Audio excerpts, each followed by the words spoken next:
Hi everyone, welcome back to the channel. We're back up here this afternoon. It's been just a little while since we've got to work on the 53, but I got a little bit of time right now. We've just been real busy, but I'm gonna try and get the bottom of the steering column attached, so then that way it don't sway around, so then that way we'll be able to steer the truck. I'm gonna show you my idea of what we're gonna do, and then we'll go from there. All right, I got a piece of this scrap pipe that was a crossover. I'm gonna cut the center section out here because it's the right diameter pipe to make something similar to this. I'm probably gonna attach this to it, but this is off of a like 67 to 72 C10, and it bolted on the outside of the firewall like that, and the column stuck through the bottom here and it clamped. Well, the way we're going to do it, we're going to mount on the inside because of the way that stuff is here. But as you can see, the shaft of the column is higher than the floor. So if I put, like, that fits the column good to be a clamp on there and hold it. But if I put it on the floor where it would bolt, it just don't hit the tube. So I'm gonna cut a piece of that pipe and split it, and I may just weld it on this. So then that will bolt to the floor, and then to catch the column, we'll clamp it to the column. And then, it's got the factory hold down up here. All I did on it, I took the rubber bushing out of it because this column's a touch bigger than the factory one. And originally it had two little squares and the bolts threaded up. So I just dropped the bolts downwards, so that was easier to put together. And when it's all done, I'll take the tape, clamp it tight, and then where the excess bolt will be too long, I'm gonna just cut it off with the grinder. So the top will be secured that way. But we're gonna split that pipe that I showed you and try and make a little, half a piece of pipe to go on there.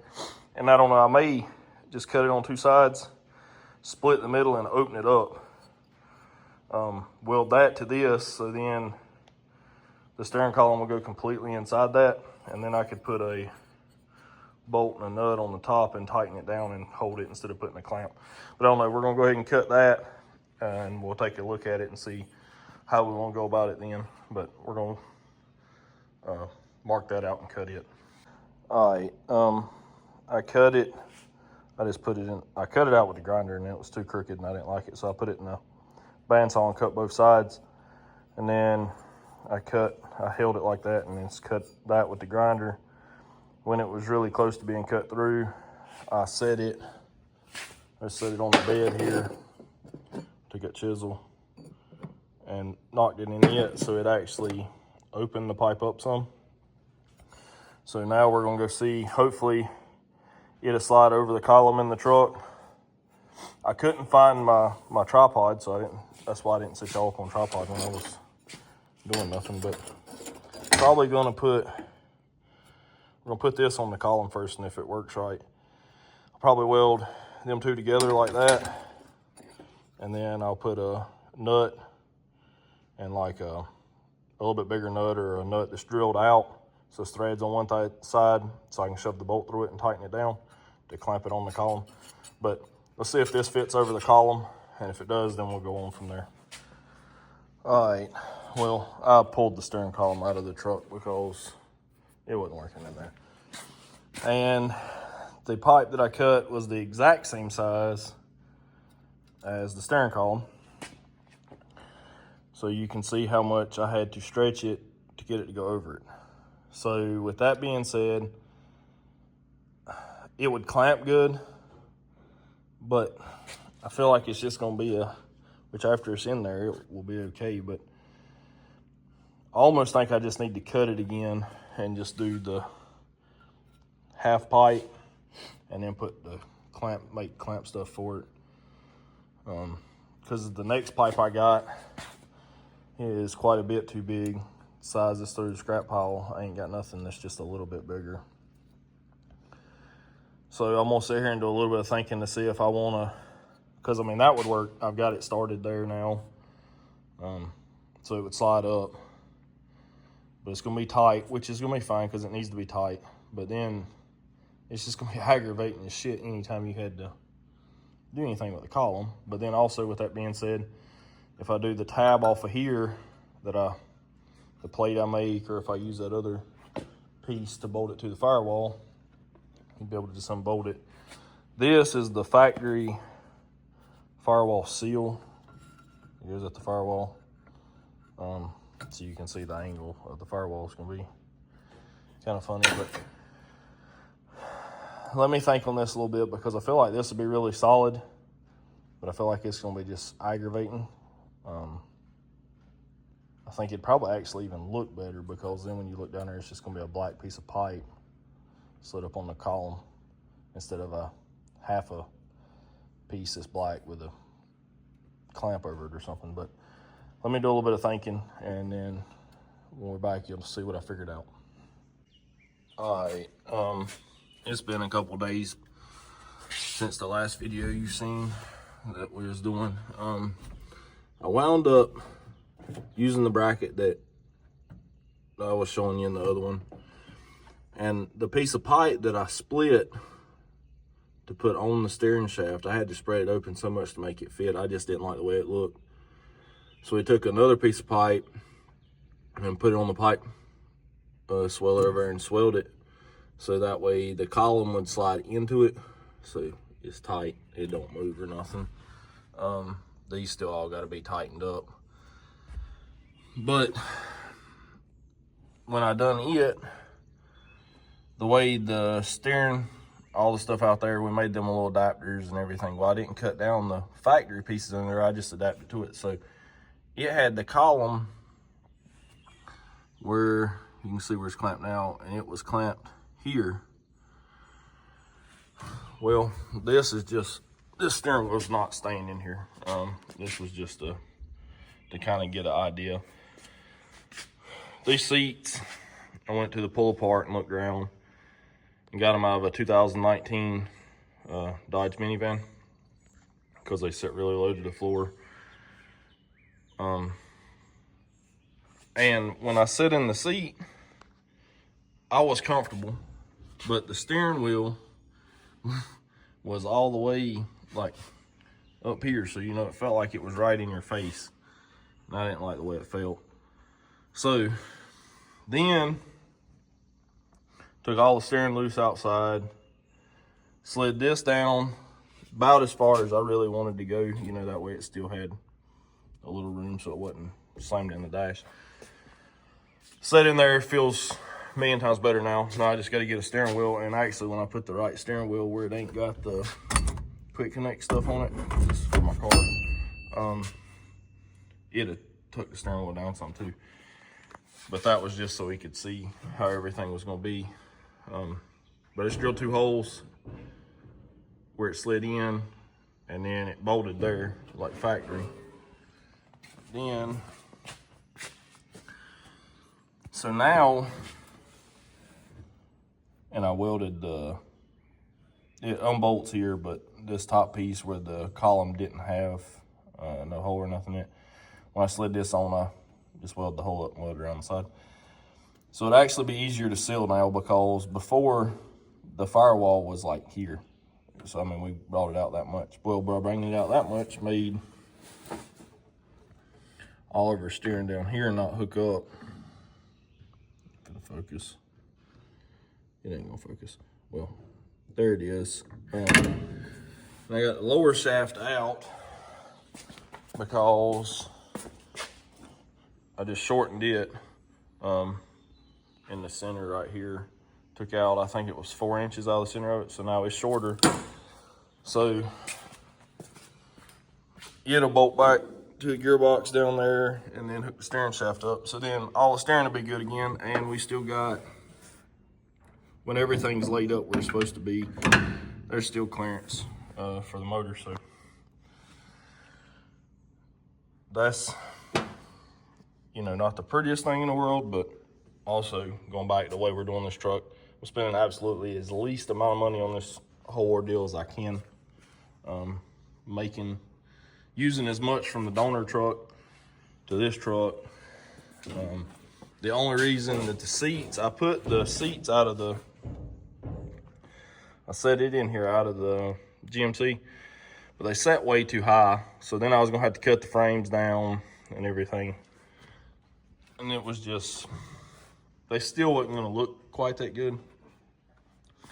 But I think I'll be able to take the headrest off of these one time everything's set up in here. And I'm wanting to put black carpet in it. And I want another like console seat pad in the middle. But the other thing about these seats, they got armrests that fold down. So if you wanted that. And I went to the pull apart, and I think I give like $80 for them or something for the pair. I pulled them out.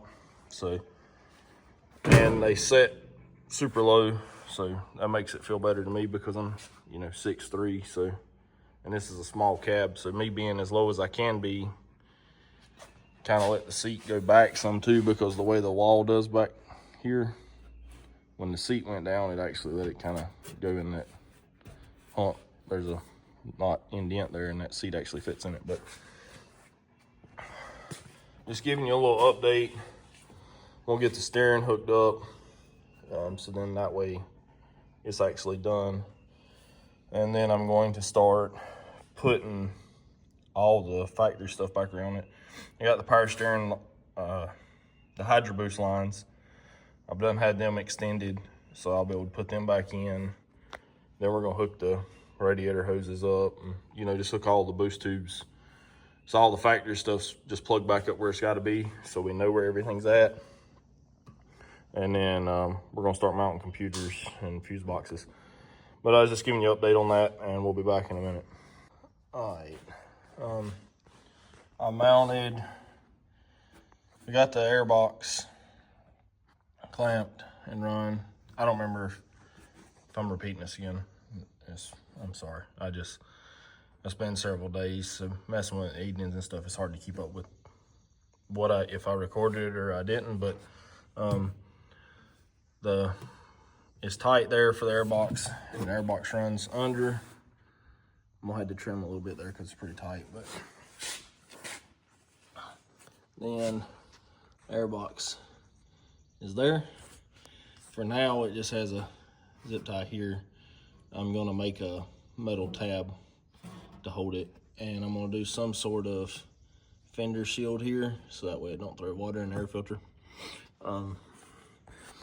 I've made sure the boost tube would hook up, and it hooks up, but I ain't got it on right now because I had to fix that brake line there. You can see it's super close to that lower radiator hose. It's not touching, it's just close, but I'm still gonna put a piece of leather there to make sure. I gotta put the hose clamp over, so then that way that's done, then I can put the boost tube on. Go back up here. I put the coolant tank, remember last time we talked about it, I was gonna put this part under the fender here, so just this stuck out. Well, that was making all my hose connections run straight into the filter head. So I just done this, drilled a hole in the fender here, put a bracket with a tab down, bent it, and then put a little weld so then that way it would stay as a 90. Put a bolt in it there, so that holds the bottom of it. And then in the firewall back here, these tanks has got like 2 little slit pieces. And I found a bolt that would fit in it. So it fits in that slit, and it was tight so it wouldn't turn. I drilled a hole in the firewall, stuck the bolt through it where this set on it, and then tightened it down on the inside so the tank's good and solid.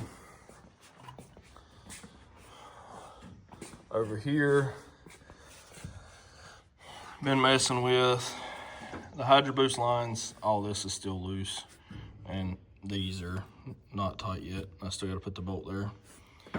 But messing with all the Hydro Boost lines because I was messing with the wiring, and I had the computers and everything down in there trying to figure out how I was gonna mount them. Then I said, I need to put the stuff that I can't change where it's going, like the boost tubes and all that, then make the other stuff. But I made this is what's left the big factory fuse box piece. I cut the corner out because the way it sets, and I made it. It's gonna sit just like that right there, and I've done had it bolted in right there and everything. But see, I cut the corner so it'd sit down because that was holding it way up.